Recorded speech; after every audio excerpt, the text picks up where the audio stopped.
This is what it means if they didn't go to the moon, and we're right that they lied about it. It means that the people controlling the government are not the Congress and not the Senate, that the CIA is running the country. And if they lied about the moon landings through their teeth, going to an elaborate scheme to do it, they will lie about anything and everything.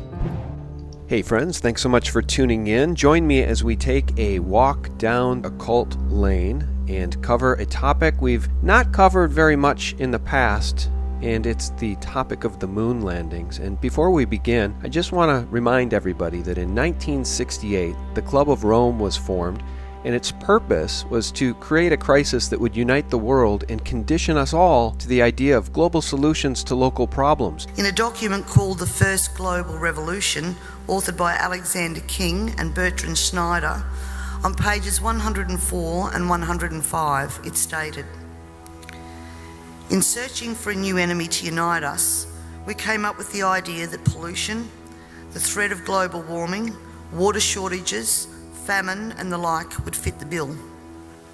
All these dangers, of course, will be caused by human intervention that will require a global response." That's the origin of global warming, ladies and gentlemen. And then UNESCO was formed, and its goal is to dumb us all down and make our children global citizens and hardcore humanists, removing God and all conversations about God from the schools. They've lied to us about vaccines, they've lied to us about 9/11, and I think they've probably lied to us about whether we ever really went to the moon. I'm very pleased to welcome Bart Sibrel. He's the producer and director of the 2001 film A Funny Thing Happened on the Way to the Moon. He also produced Astronauts Gone Wild, an investigation into the authenticity of the moon landings. He was a contributor to the Fox special Conspiracy Theory, Did We Really Land on the Moon? You can find him on YouTube as Bart Sibrel and visit his website, sibrel.com. Bart, thanks for joining us. How's it going, Sean? It's going well. I'm really happy to have you on. You know, I watched your film, A Funny Thing Happened on the Way to the Moon, many years ago, and I've watched it again since.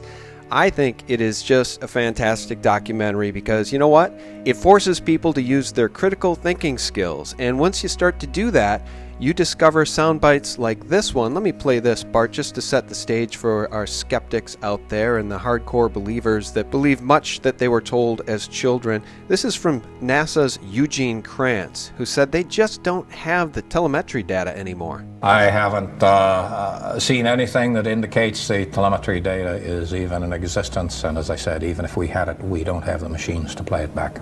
But your own research has shown the telemetry data is missing. That's right. You know, I'll pause it there. Just explain to me what inspired you way back in 2001, before most any of us had even woken up to the New World Order and to all the lies. I mean, I think the CIA famously, one of the CIA officials famously once said, our mission will be complete once everything Americans believe is a lie. So what inspired you to make the film, A Funny Thing Happened on the Way to the Moon? Well, I grew up as the biggest fan of the moon missions. My father was in the United States Air Force, and as an officer, he received a VIP package, press package of about 20 9x12 color prints of the first mission to the moon. I was about 4 years old at the time, asleep in bed, and a few weeks later, he got the package of pictures, gave them to me as a cherished present, and I had them on my wall. Every day I saw them, 365 days a year, times 10 years, over 3,600 times I looked at those pictures and believed we went to the moon. And then by the age of 14, 10 years later, I saw a television program with its guest, a gentleman by the name of William Casing, who worked for Rocketdyne. And because he was an editor of interdepartmental memos, he was one of the few people who saw the whole picture of the space program, departmentalization being one of the methods they use for secrecy. He was above that, had high security clearance, and he saw a memo that said the likelihood of going to the moon on the first attempt with 1960s technology and returning the men safely to Earth was about 1 in 10,000. So I, after the program, went to the bedroom wall, and sure enough, I looked at these pictures with new eyes. The important thing is that it caught me as an open-minded 14-year-old. And in order to see the truth, we have to be open-minded. In fact, one of the greatest stumbling blocks to perceiving the truth is our own pride. pride blinds us from seeing the truth.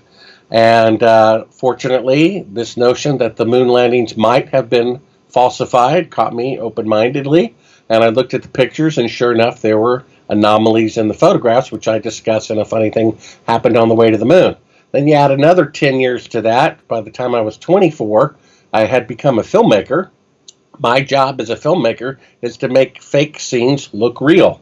I even got complimented one day by a filmmaker with more experience than me, and he said, "Bart, I love the way you used the sunset out the window." And I said, well, that was actually an electrical light that we had mimicking the sun.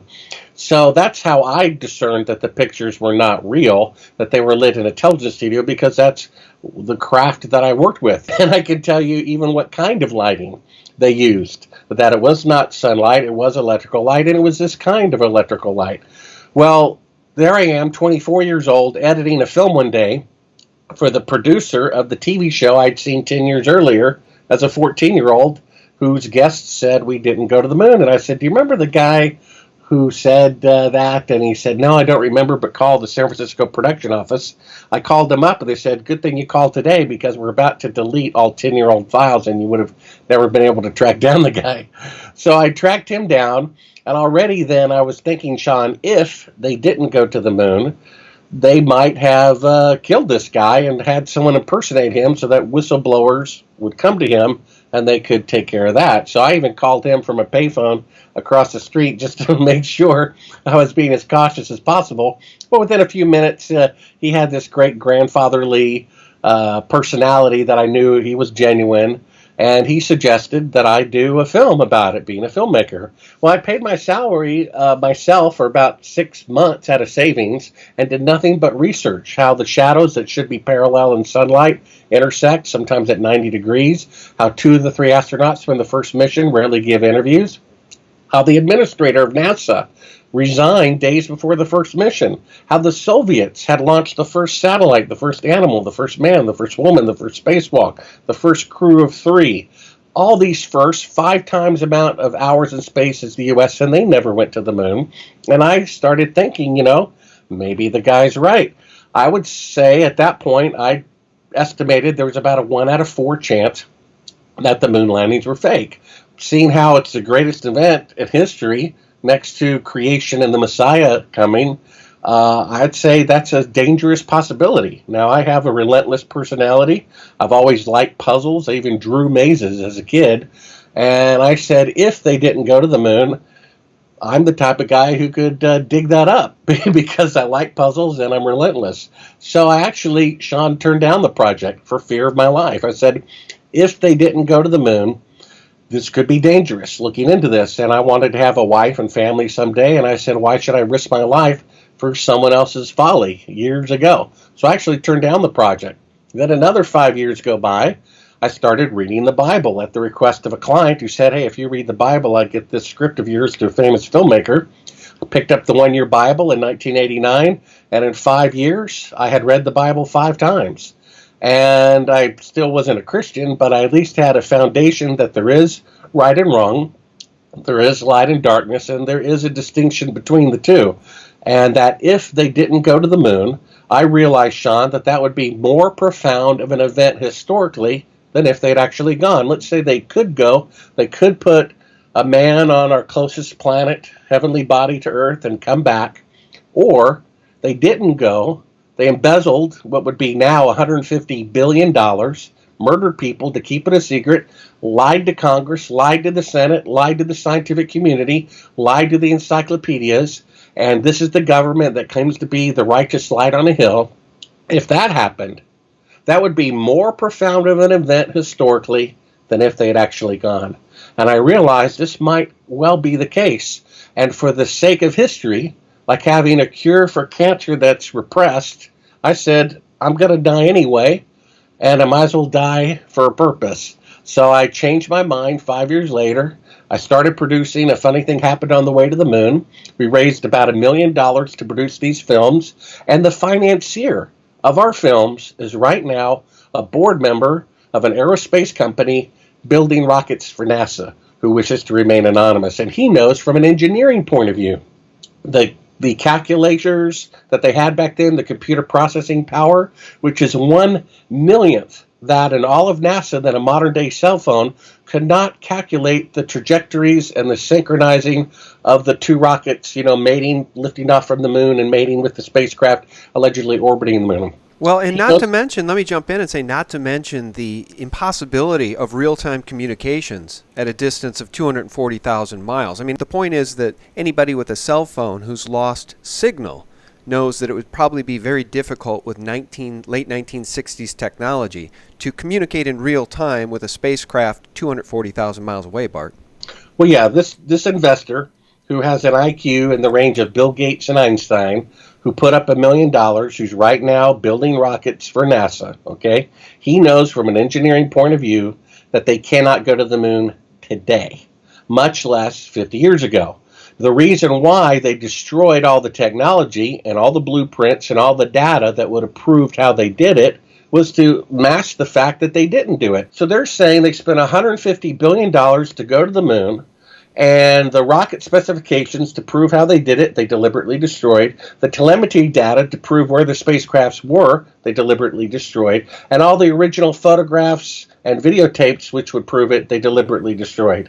The fact that they destroyed it is proof that they didn't go, because if they really went, they would never destroy it. But if they falsified it, and all that data and blueprints could prove the rocket didn't have enough fuel, the computers didn't have enough processing power, or the lunar module didn't have enough batteries, then they would destroy it, which is exactly what they did. Yeah. So the fact that they destroyed all that data. Yeah, it speaks to the cover-up of a crime. I just want to give people sort of my top 5 anomalies that make me believe it's highly unlikely that men were sent to the moon. And in fact, this was a production sold to the American people and sold to the global population as massive propaganda. Here's the first one, the Van Allen radiation belts. And number 2, Bart, landing the lunar module. Someone apparently forgot to create a burn crater underneath the lunar module's 10,000-pound thrust engine, despite the fact that during ground tests there was a real concern for the vehicle falling into the hole the engine created as it descended. Not even one speck of moon dust on the landing pod. As a result, all subsequent flights had to have the same discrepancy, which was explained away by the effect of no atmosphere. And they were never able to land it successfully in tests on Earth.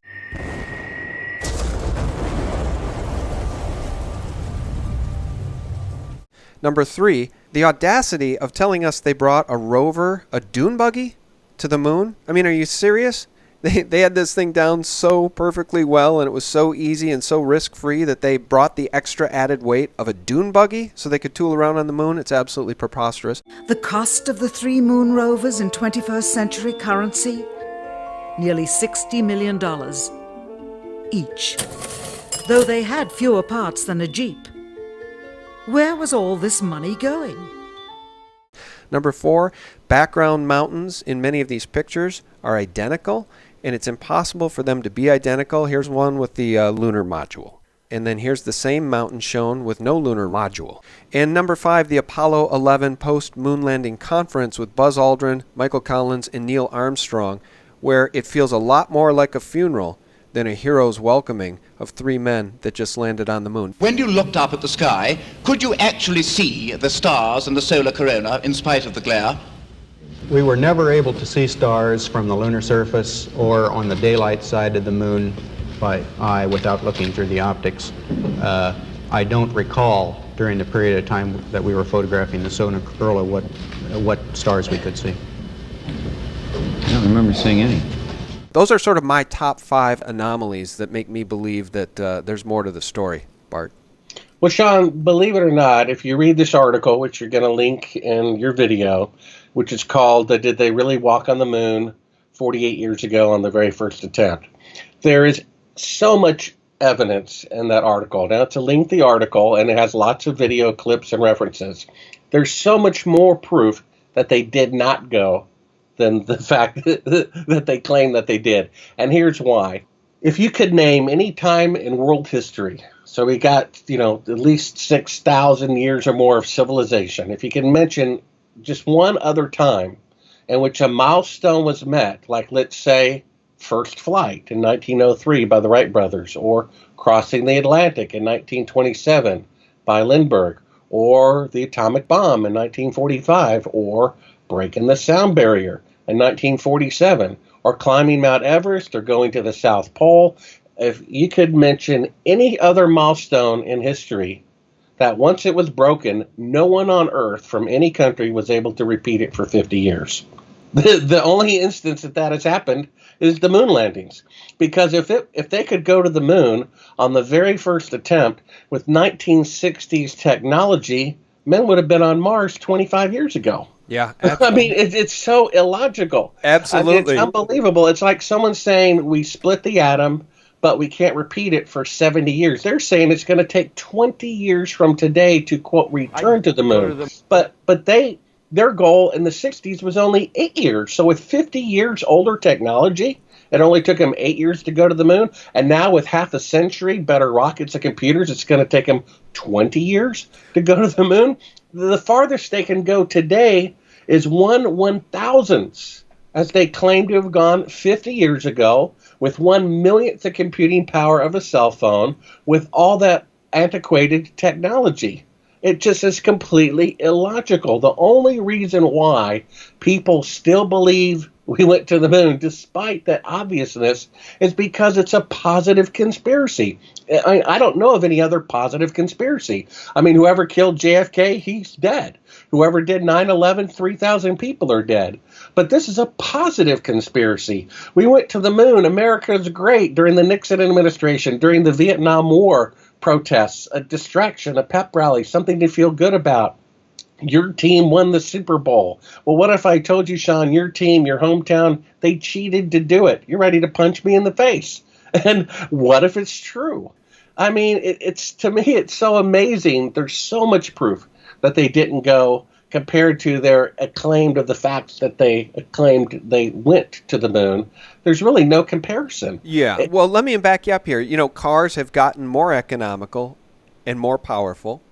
You know, certainly better since, the Model T.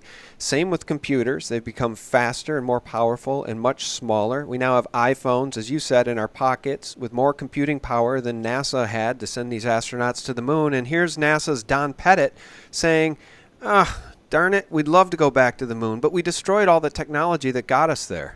I'd go to the moon in a nanosecond. The problem is we don't have the technology to do that anymore. We used to, but we destroyed that technology, and it's a painful process to build it back again. We destroyed that technology, Bart. It's a painful process to get it back, doggone it. Shucks. So let's pretend, Sean, that you believe we went to the moon. I'm going to help you win the debate. You tell me one other time in the entire history of the world when a new technology was developed and they deliberately destroyed it. See, then I go, hello? Because it's never happened. There's never been a technology that a breakthrough was made, electricity, or the telephone, or the atomic bomb, or putting a man on the moon. Oh, just that one. There's never been a time when a new technology was deliberately destroyed, except the technology to go to the moon. Because if they kept all the blueprints and all the schematics, you could prove scientifically that it was impossible. We have publications from von Braun himself. He's the guy who designed the rocket.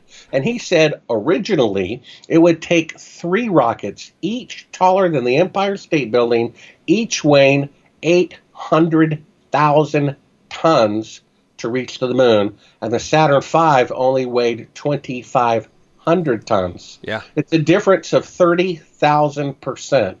And then he said you'd have to have a space station built first, ferry all of the extra fuel, and from there go to the moon. And then he said once you landed, you'd have to go into a cave because there would be a 50% chance every 24 hours of a catastrophic failure because of micrometeorites causing catastrophic decompression in the spacecraft or spacesuit. And they're leisurely walking around the moon for days and days, and no one ever had a micrometeorite. I mean, it's absolutely unbelievable that they would bring a car to the moon and drive a distance away that they couldn't walk back in the event there was a failure in the mechanism. I mean, it's so preposterous. But people wanted to believe it. They wanted to believe in technology. They wanted to believe in America's great. And we're trying to take candy away from a baby here, Sean, in order to get people to see the truth. They don't want to give up their candy. I've talked to professors at universities who said if they saw an Apollo astronaut on national TV confess that it was fake, they would still believe that the missions were real. Well, they want to believe it so much. We've been indoctrinated since children with this story. And you're right, it's a positive story. It's a patriotic story, and we want to believe it. But again, as I started this video, as I started this interview, just about everything we've ever been told has been a lie. So think what it means if they didn't go and lied about it. Let's think about that for a minute. This is what it means if they didn't go to the moon, and we're right that they lied about it. It means our country, the United States of America, that we're genuinely patriotic for, being an honest country, a moral country, that they lied about the greatest accomplishment of mankind. They held ticker tape parades for these people. They gave them congressional medals of honor for lying. It means, because we know Congress and the Senate didn't vote for this, it means that the people controlling the government are not the Congress and not the Senate, that the CIA is running the country. And if they lied about the moon landings right in front of your eyes, through their teeth, going to an elaborate scheme to do it, they will lie about anything and everything. Yeah. And if that's the country that we're a part of, and if that's the country that is leading the world in democracy and freedom, then think what that really means. And people will not accept that. I talked to that professor, and he's like, well, people wouldn't do that. People wouldn't be that corrupt. Hello? We live in a world in which in the last 100 years, more people died killing each other than in the entire history of the world. Genocide, killing millions of people because of their religion, raping babies, stealing, Nobel Prizes through plagiarism. And you think no one would lie about a scientific accomplishment, a bluff and technological poker with the Soviet Union? Well, look, it was also, I think you're hitting the nail on the head with the CIA. You've basically described the shadow government. It's now operating really in full view of everyone who's paying attention. We can see the deep state shadow government and what the CIA has been up to for so very long. These moon landings were also a way to essentially embezzle, hundreds of millions of dollars. And billions of dollars, in fact. So I think that you're right over the target there. But I want to circle back to Wernher von Braun, and then I want to ask you about how you think they pulled this off.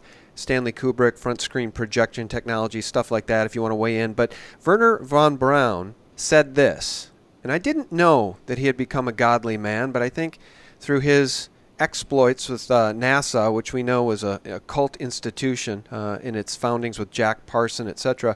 Wernher von Braun said this, quote, "We should remember that science exists only because there are people, and its concepts exist only in the minds of men. Behind these concepts lies the reality, which is being revealed to us, but only by the grace of God." And on his tombstone, as you know, Bart, is Psalms 19:1. And if you look that up, guys, it says, "The heavens declare the glory of God, and the firmament his handiwork." I think that may have been Wernher von Braun's way of saying, we couldn't go to the moon, and we tried really hard. Well, seeing how we both strive to being Christians, and both of our subscribers know that, let me say this very clearly. Believing in God and being saved are two completely different things. The book of James says even the demons believe in God and shudder, and they will not be saved. So if von Braun truly believed in God, he would have confessed on camera before his death that the moon landings were fake. Buzz Aldrin told me face-to-face he believes in God, but he is not a Christian, and he is not saved, because the Bible says that in order to be saved, you have to renounce sin, and he continually makes his life on the sin of this lie. So believing in God and being right with God are two completely different things. The fact that there's a God is simply there's a fact. So believing in facts doesn't make you saved. Submitting to the facts is what makes you saved. And if Buzz Aldrin or Von Braun truly believed in God, they would go before the public and confess their sin, and through that they would become saved. But they didn't do it yet. Therefore, according to the Bible, not me, they are not saved. They are not right with God.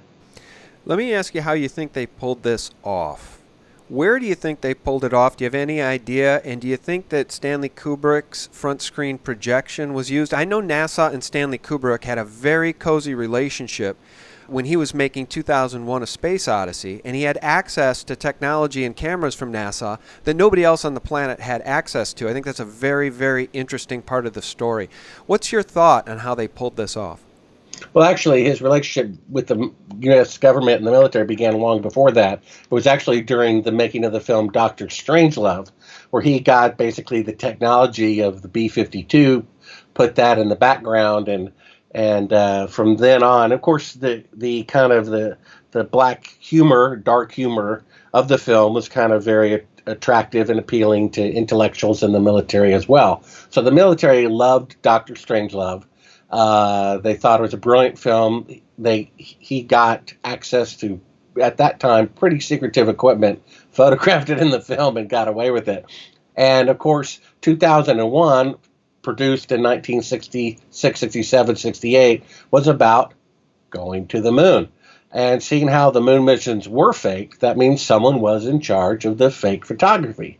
They could either hire the general of the media department at the Pentagon and have great security and amateur results, or they could hire the best filmmaker on the planet and worry about security later. Well, that's had to have been their choice for that short-term benefit. Sure enough, Kubrick was already in with the military through Dr. Strangelove. He was producing a film about going to the moon. Von Braun and Eugene Kranz, who we heard from earlier, they both visited the set of 2001: A Space Odyssey. And in the film The Shining, which Kubrick left all these clues, including the little red rum boy with an Apollo 11 shirt on, and then he insisted contractually, and good thing he did because he died before the film came out, that the film Eyes Wide Shut, like me looking at all those pictures on the wall without seeing the truth, he insisted that opened on the 30th anniversary of the launch to the moon, and that's when the film opened. And that NASA gave him this lens that could photograph in natural lighting, which he used for the film Barry Lyndon a few years earlier. Yes, there's a lot of connections. Now, his family, who I've talked to, they say, he would never do such an immoral thing as faking the moon landing. Well, the thing is, they don't get him like I do. They see him as dear old dad and dear old husband. But I kind of know him from a filmmaker's point of view. He just took it as a challenge. He didn't see it necessarily as an immoral issue. He saw it as a great filmmaker's challenge of a lifetime to make a film so real that people actually thought it was real, and that would be his little secret. He and a lot of people who were involved in the moon missions died at the age of 70, as did he. His wife knew something was suspicious. That's why she volunteered. Hey, there were no suspicious circumstances regarding his death, even though no one asked him about it. You know what I mean? And the odds are he had something to do with it. Whether or not that's relevant or not is another issue. Yeah, well, the other thing about Kubrick is that, he may have been coerced. It's a little bit like taking a loan from the mafia. Once you've made that relationship with the mafia, they're probably not going to let you not take a second loan type of thing. And if you got some help on some of these other films, when they needed a favor, I think they called it in, and Stanley may have had to play ball. And I think the Stanley Kubrick part of the story is very, very intriguing, as is the use of front screen projection. There's a terrific documentary about Kubrick's potential involvement in these moon landings. The name of it escapes me. Do you know which one I mean? Well, there's several. I think one is called Room 237. Yeah. And I forget the other ones, but I've been in touch with, I think, one or more of those filmmakers about it when it came to my attention, I think, in the late 80s, that there was that little red rum boy had the Apollo 11 shirt on him. Yeah. And, it's pretty interesting. I mean, he would be the guy they would choose to fake the moon missions, and the fact that he left little clues mentioning Apollo 11 in some of his films is pretty interesting. Yeah, it's intriguing, but let's circle back to the CIA, because I know in your film, you actually have a clip in the film. Let's just play that audio. Can you describe that audio? The 4-second delay and then talk? NASA claims that the Houston transmissions were the only ones taking place with the astronauts. Listen now as Houston Control initiates a conversation with the crew, only to find them too preoccupied with the behind-the-scenes trickery to respond. Moments pass, and the oversight is picked up on by the clandestine third party, who quickly prompts them with, "Talk." Immediately, Neil Armstrong speaks. Hello, Apollo 11. Houston, Goldstone says that the TV looks great. Over.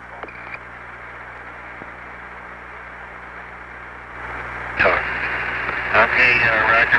We're mapping in on Earth. Again, the illusion they are attempting to create is the Earth at a distance to demonstrate their far journey from it.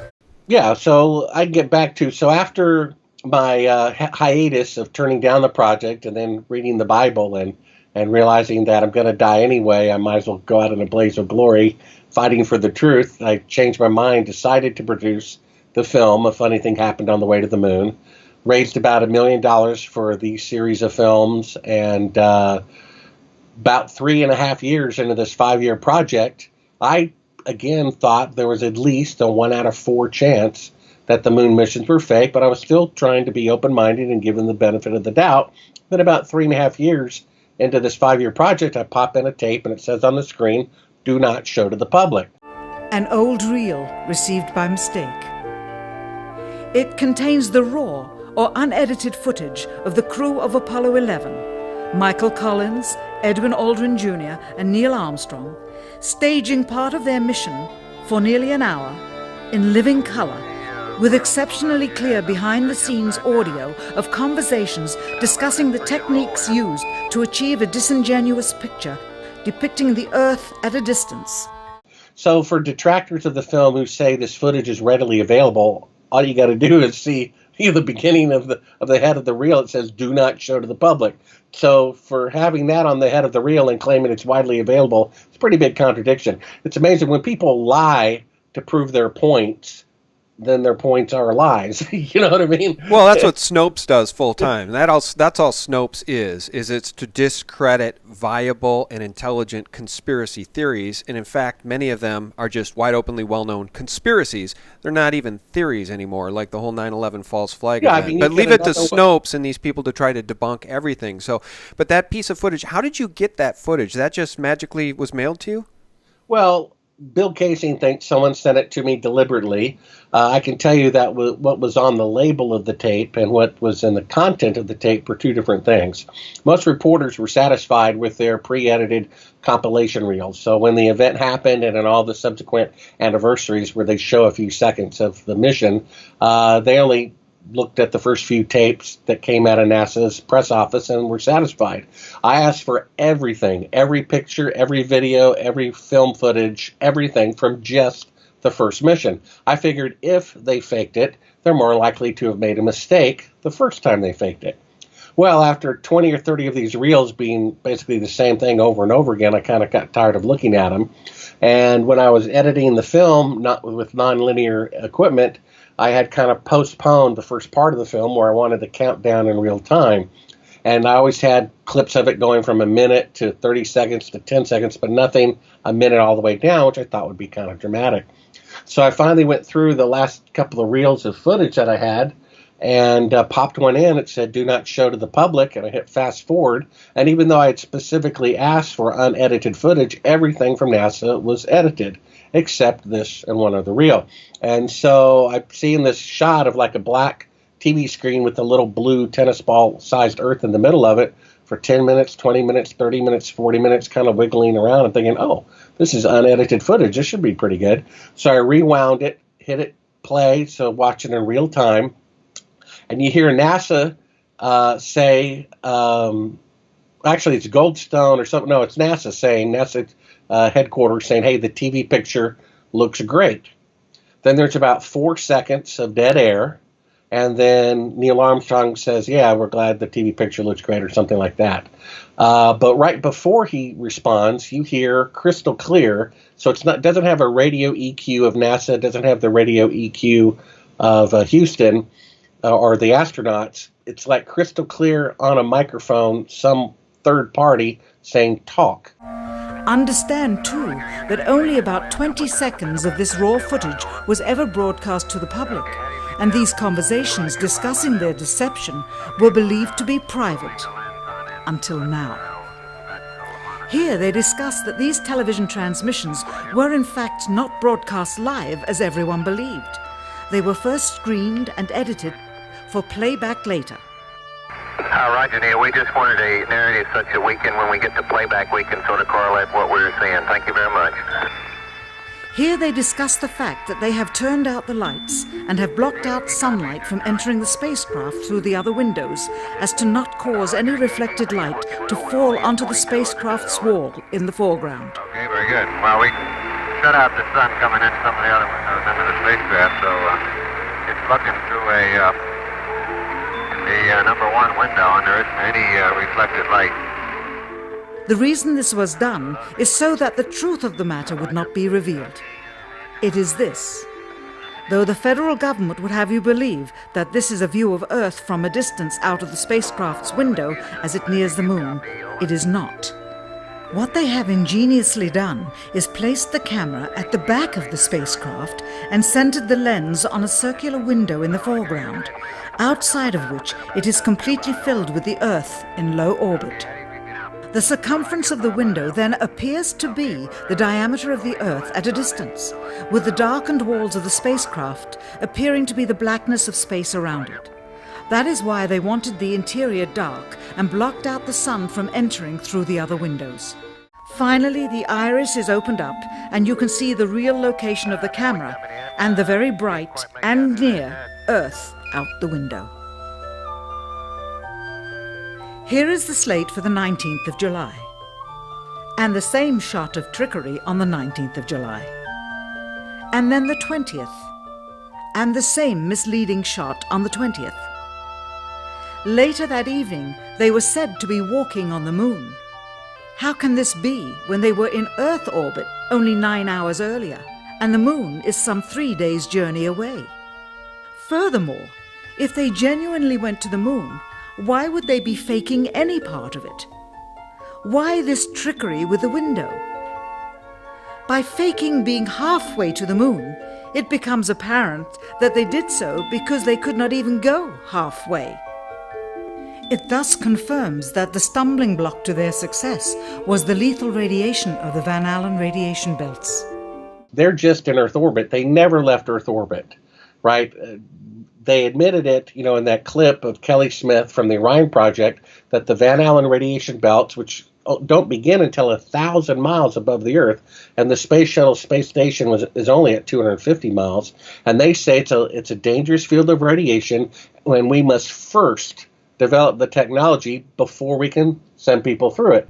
As we get further away from Earth, we'll pass through the Van Allen belts, an area of dangerous radiation. Radiation like this could harm the guidance systems, onboard computers, or other electronics on Orion. Naturally, we have to pass through this danger zone twice, once up and once back. Sensors aboard will record radiation levels for scientists to study. We must solve these challenges before we send people through this region of space.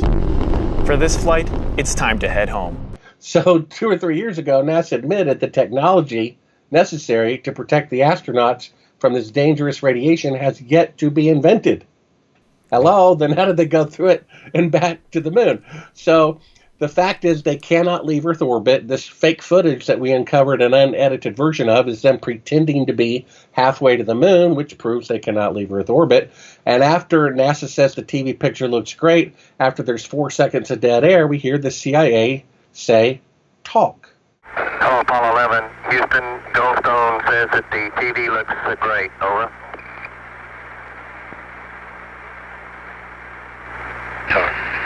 Okay, Roger. We're dropping in on Earth. And then Neil Armstrong starts speaking. Well, he could have heard them right away because he's only like 200 miles above the Earth. But if he had responded right away, it would have given away the fact that he's closer to the Earth than he was claiming to be, halfway to the moon. So it takes about 2 seconds for the radio signal to go out, about 2 seconds to come back. So he had a secret earpiece in, like a news broadcaster. And after he heard NASA speak, he was told, don't answer until we tell you to. And that's where the talk came from. Now, detractors of A Funny Thing Happened on the Way to the Moon release, part of this footage, and they say, here we are releasing it to prove it means nothing. But they also edit out the word talk, which is highly significant. If they're editing out something to prove that the moon missions are real, and what they edit out proves that they're not real, I mean, that tells you something right there. So you can show that clip, and there they are. Someone's prompting the astronauts when to speak. And I'm like, wait a minute. There's three people talking here. There's NASA, there's the astronauts, and apparently the CIA telling them only to talk after 4 seconds go by. And then I realized this little blue Earth, that looks like the blue Earth. And if I had only seen 5 or 10 seconds of it, like the public saw, I would think that was the Earth floating in space. But we have the unedited version, which shows them. They claim, the lens is at the glass. They say they have one window that faces the Earth that's filled up with the TV camera, meaning the lens is at the glass to shoot the little blue Earth far away. But in fact, the camera's at the back of the spacecraft. They turn out all the lights, and they even talk about how they're faking it because they thought these conversations would be edited out. And then several feet in front of the camera, in the dark spacecraft, is a circular window outside of which it's filled with the Earth in low orbit. So you're seeing a portion of the Earth outside of the window. They even insert a little crescent piece of black material into the window to make it look like the Terminator line. And it looks really convincing if they show you the best 5 or 10 seconds. But we have the outtake of like an arm getting in front of the window when they take down the screen or whatever they have constructing it. And it's really remarkable. I mean, I watched the footage 3.5 years into it, and I'm thinking, they're faking being halfway to the moon. And it took me a second. I'm like, they're faking being halfway to the moon. What does that mean? It means they could not go halfway. Because if they really could go halfway, we'd be seeing the real Earth out the window halfway to the moon. So the fact that they're faking being halfway to the moon means they cannot leave Earth orbit. And all the equipment was identical. So if your 1969 Volkswagen Bug can't go 500 miles an hour, none of them can. And if this Apollo spacecraft, Apollo 11, cannot leave Earth orbit, none of them left Earth orbit. And oddly enough, the second time they go to the moon, they accidentally, in quotes, point the camera at the sun, meaning there's virtually no live pictures for the whole mission. Apollo 13 launched on April 13th at 13:13 military time. It's so Masonic, it's not funny. They allegedly had this accident so that people who were complaining reruns of I Love Lucy were being interrupted now had a moment of jeopardy and interest to watch the moon missions again. So by the time Apollo 14 rolls around, they've had 2 years without Kubrick's help to figure out how to properly fake the moon missions. But people had already accepted they were real, so they could have made them less technically proficient, and people would have still believed it because they had already accepted it. It's kind of the reverse of, Sean, if I said, hey, I'm going to take you out to this great restaurant, and I take you there, and you got this nice steak and potato, and right before you take a bite, this cockroach crawls across your plate. 10 years from now, you're not remembering the steak or the salad or the great service. You remember the cockroach. It's burned in your brain. And people, the opposite of this, it's like it burned in people's brain. They're on the moon. They cried. Walter Cronkite cried. And so it's got to be real. And taking away that impression is really difficult to do. Yeah, it is. I wanted to ask you this. You mentioned earlier in the interview that it was Eugene Krantz being associated with Kubrick back in those early days. And it just dawned on me that clip that I played earlier, that's Eugene Krantz. I haven't seen anything that indicates the telemetry data is even in existence. And as I said, even if we had it, we don't have the machines to play it back. But your own research has shown the telemetry data is missing. That's right. Is that the same Gene Krantz who is the hero in Apollo 13 and is played by the Hollywood actor Ed Harris? We never lost an American in space. We're sure as hell not going to lose one on my watch. Failure is not an option. Is that the same Gene Krantz? Yeah, he was the flight director. So basically, if you see A Funny Thing Happened on the Way to the Moon, which I know you'll link to, there's this great dolly shot right before I saw the rockets exploding. Dolly shot meaning it's like going from left to right, past all the computer consoles. I want you to take a look at that again. And notice everybody's kind of kicked back watching television. No one's really doing anything. They have like 20, 30, 40 TV screens, headquarters, and no one's really doing anything. They're just kicked back. And that moment in time is like seconds before they go to the moon for the very first time, and they're doing nothing but watching television. You see, the number one reason I hear why the moon missions must be real is because 200,000 people were involved, and those number of people couldn't keep a secret. Well, of course. You really think they're going to be stupid enough to tell the guy who made the glove or the door or the boot, hey, good job, but hey, let me let you in on a little secret. The moon landings are fake. Don't tell anybody. Give me a break. The computer consoles, who are closer there than almost anybody, did not know that the moon missions were fake. One of them confessed years ago. They could tell no difference whatsoever between a simulation and an actual flight. So the computer console people didn't know. The astronauts obviously knew. Von Braun knew. And probably the flight director knew, so that he could steer people's mind away from mistakes as they happened into believing that they really went. But we're talking about just a handful of people knowing. You know, the atomic bomb involved 150,000 people, and yet they did not know what they were working on. There were only like 8 people who knew what the atomic bomb really was once you put all those parts together. The same thing. It's like, yes, you could not keep a secret from 200,000 people. That's why you didn't tell them. That's like saying, you know, a teller at the bank knows what the CEO knows. That's just no way true. The teller at the bank doesn't even know what the bank manager knows, and the bank manager doesn't know what the regional branch guy knows, and then so on. And he doesn't know what the vice president knows, and the vice president doesn't know what the CEO knows. Well, and guess what? And the teller certainly doesn't know about the Federal Reserve System that prints all the money out of thin air. And that, I mean, you're right. It's all compartmentalized. It's all need-to-know basis. And if it's the CIA involved in this thing, then certainly it's going to be compartmentalized. And I get a real kick out of that Eugene Krantz soundbite that NASA lost 14,000 reels of scientific moon landing data. And it's probably because they never had it in the first place. That's why they can't release any of that stuff. That's why they burned it all. They threw it all away, because it would have proven the hoax. But your own research has shown the telemetry data is missing. That's right. Well, yeah, the State Department, by the way, going back to Von Braun, the State Department said, had Von Braun not died when he did, like in 1975, he was weeks away from being indicted as a war criminal, you know, and for contributing to the genocide of thousands of slave laborers working on the V-1 and V-2 rocket during the war.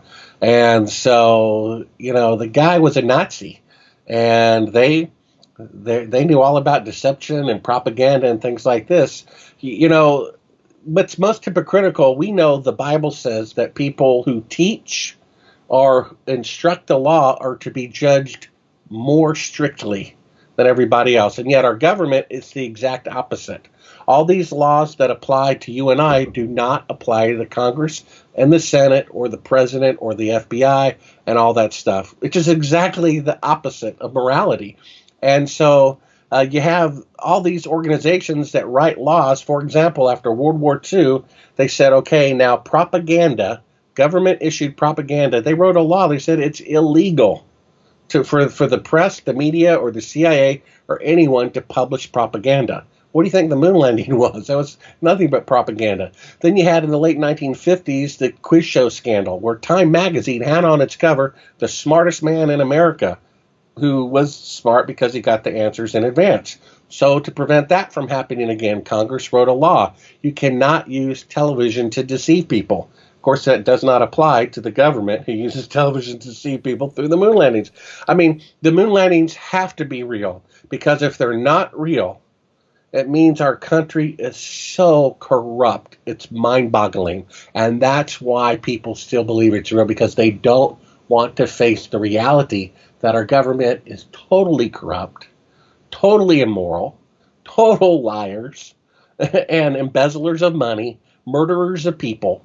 The original founding document that we each have the right to life, liberty, the pursuit of happiness, according to Gus Grissom's own son, who's a 747 pilot. His father was murdered in the Apollo 1 rocket because he was not playing ball with NASA. He, in my mind, was not going to go along with faking the moon mission, so they took him out. So we have a government that takes away your right to life. Isn't that amazing? The government that our founding fathers said we have the right to life, they took it away.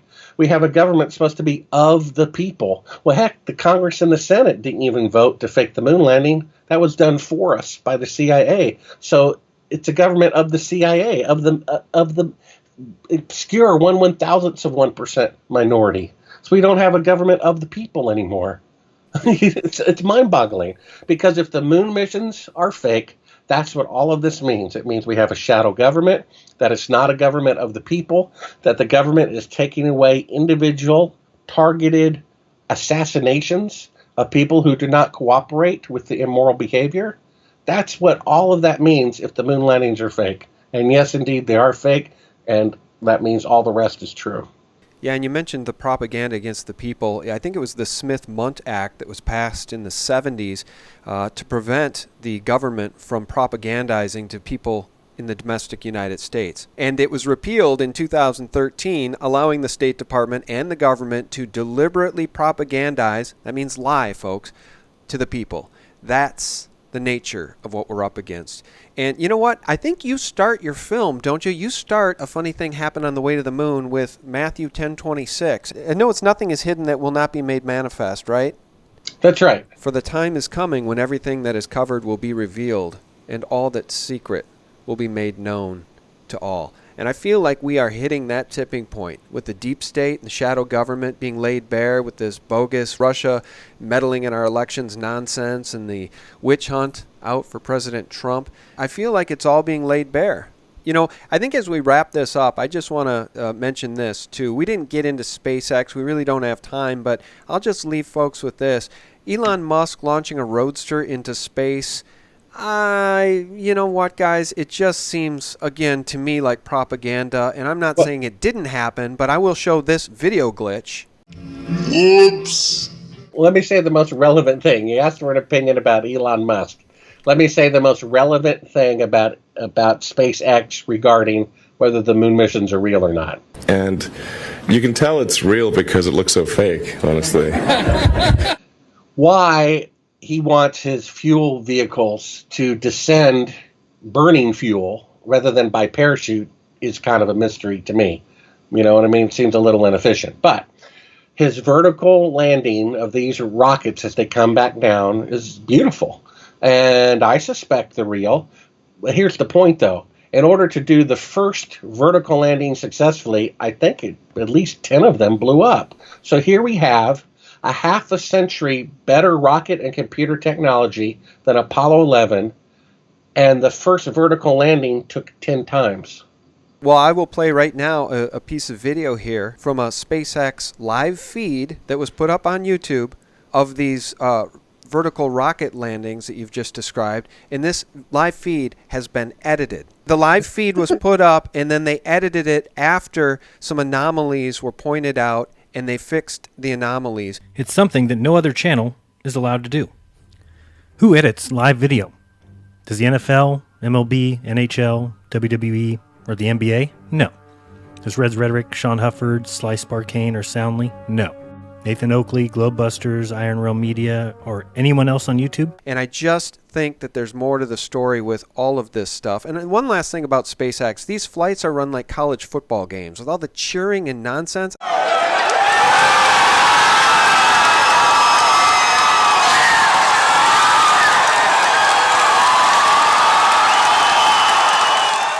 There's something strange going on with SpaceX. I mean, a Boeing 777 is flown with more professionalism than these space flights, which are, every time you watch a live one, it's like a college football game with these kids cheering.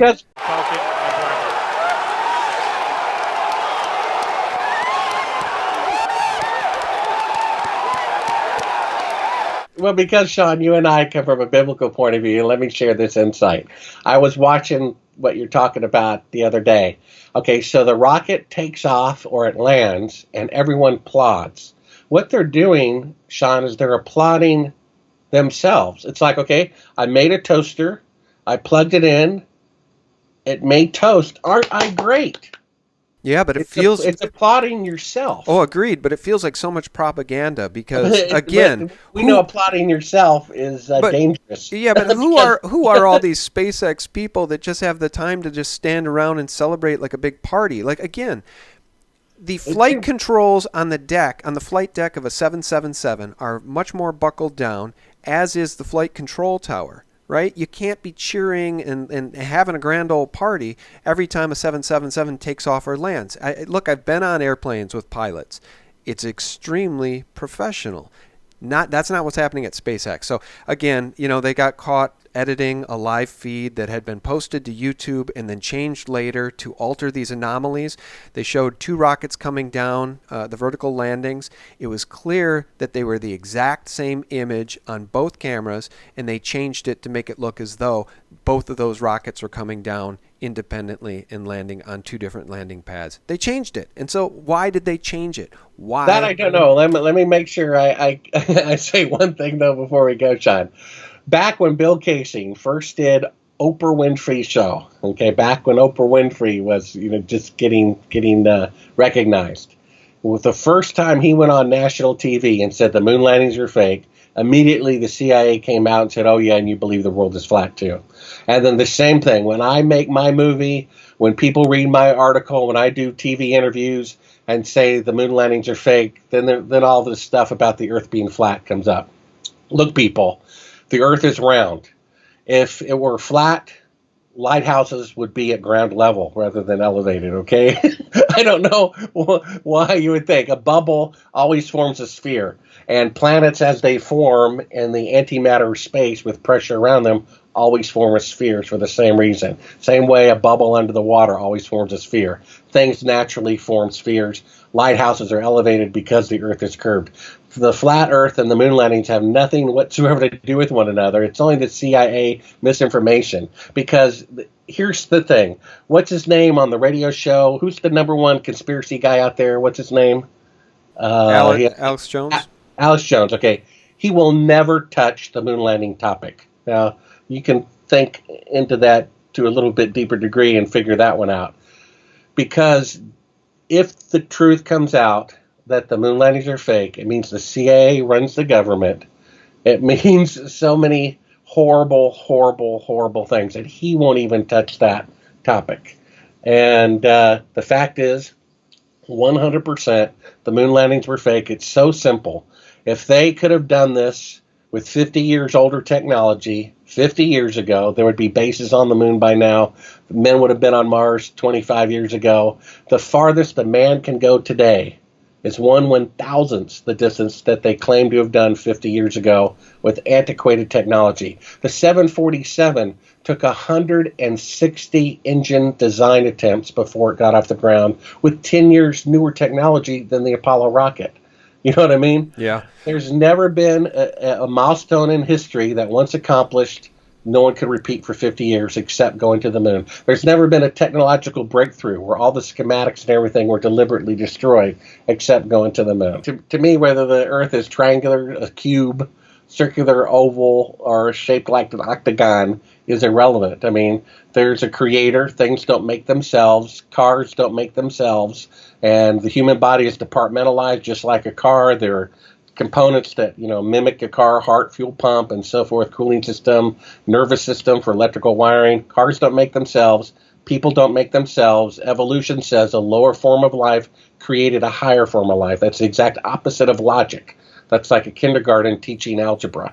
We were made. The government is so afraid that the truth about the moon landings are going to come out. Imagine what it would mean if the truth came out that the moon landings are fake. The government would be reformed from head to toe. Yeah. Well, and it's UNESCO. It's UNESCO that came up with this whole idea of selling people on this Darwinist theory of evolution and taking God out of the conversation. It's been done purposefully, and I think we come full circle here quite nicely with this quote from Wernher von Braun, who said, quote, "My experience with science led me to God. They challenge science to prove the existence of God, but must we really light a candle to see the sun?" And I think it's thought-provoking to realize that everything, guys, we've pretty much ever been told has been a lie. So is it not possible that the moon landings, the way they were told officially, was also a lie?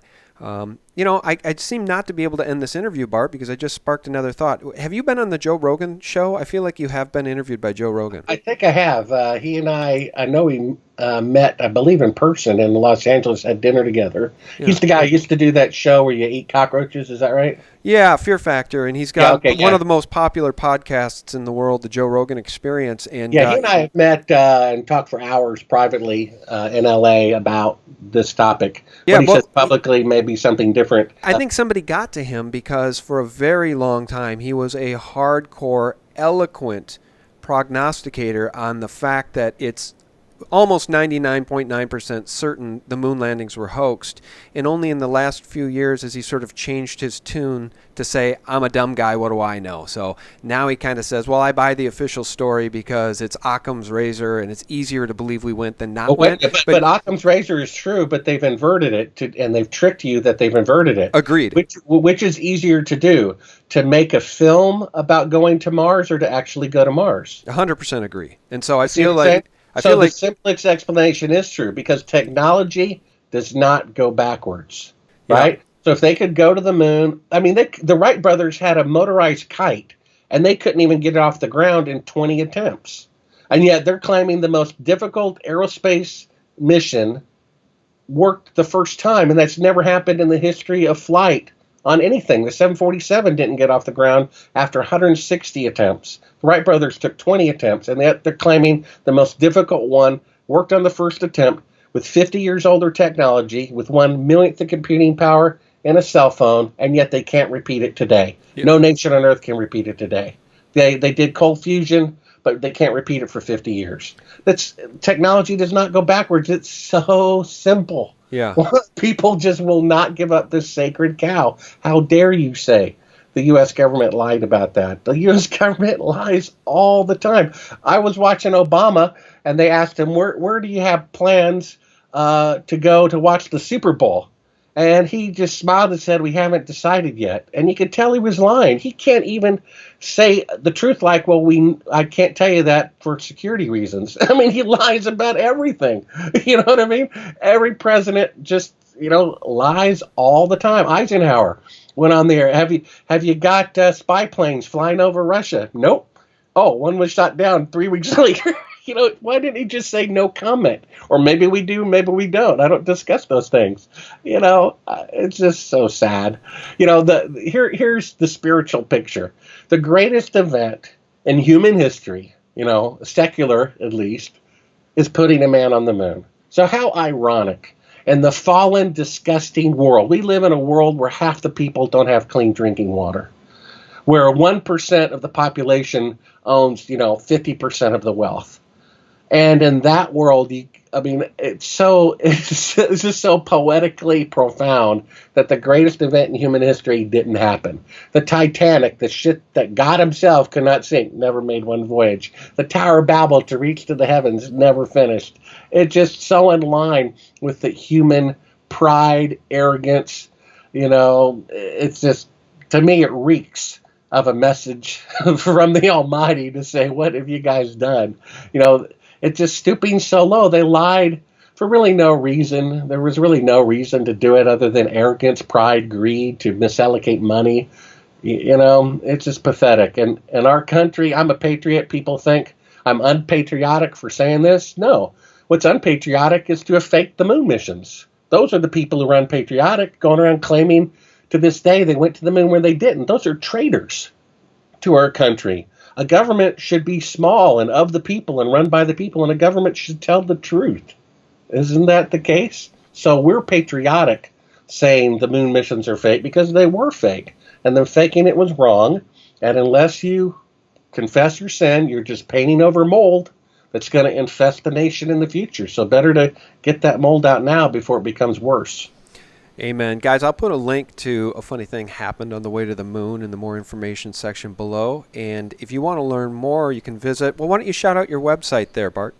Yeah, just go to mylastname.com, Sibrel, S as in Sam, I, B as in boy, R-E-L, Sibrel, S-I-B-R-E-L.com. You'll have a link to my YouTube channel, which you can watch a funny thing happened on the way to the moon. You'll have a link to Conspiracy Corner News at the Sleuth Journal. Just go down about 5 articles and read the article about why we didn't go to the moon. If you can read that article and still think we went to the moon, I don't know. 4 out of 5 people who previously thought the moon missions are real changed their mind after watching a funny thing happen on the way to the moon. But that article goes into so much detail, so much proof that the moon missions were fake. And again, it's just simple logic. To claim that they went to the moon 50 years ago and that they cannot go today, they can only go 1/1000th of the distance today with 50 years more technology, is completely illogical. Technology does not go backwards, and they would not destroy the technology if they really went to the moon. They would only do that to cover their tracks of faking it. The heavens declare the glory of God, and the firmament his handiwork. Guys, our guest has been Bart Sibrel. Bart, thanks so much for your time. I really do appreciate it. Sean, if I could throw in one more scripture, it says, have nothing to do with the fruitless leads of darkness, but rather expose them. Amen. Amen, my friend. Well, it was a real pleasure to talk with you. It's nice to finally meet you. I really did appreciate watching your film the first time and the second time. I'll probably watch it again. Bart, take care of yourself, and thanks so much. Keep up the good work, Sean, on your channel. All right, I will try, and I do appreciate you, and I appreciate everybody for tuning in. A special thanks to our patrons over at patreon.com. You're making a world of difference for us, and thanks for visiting us every day at sgtreport.com for real news 24/7. God bless. Bye-bye. The evil of this, I mean, the satanic nature of the pedophilia that's going on, and the combination of the Satanism with the pedophilia is going to be shocking to the average American.